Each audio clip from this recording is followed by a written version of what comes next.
use the function Create Round or Angled Corner in the Tools menu. It is then very easy to modify corner designs quickly.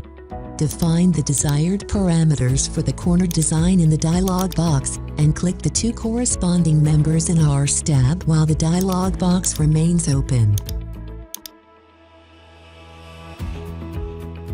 Like in the structural frame and truss analysis software, lines have to be clicked when performing corner design in RFEM. It is thus possible to round not only members, but also already existing surfaces.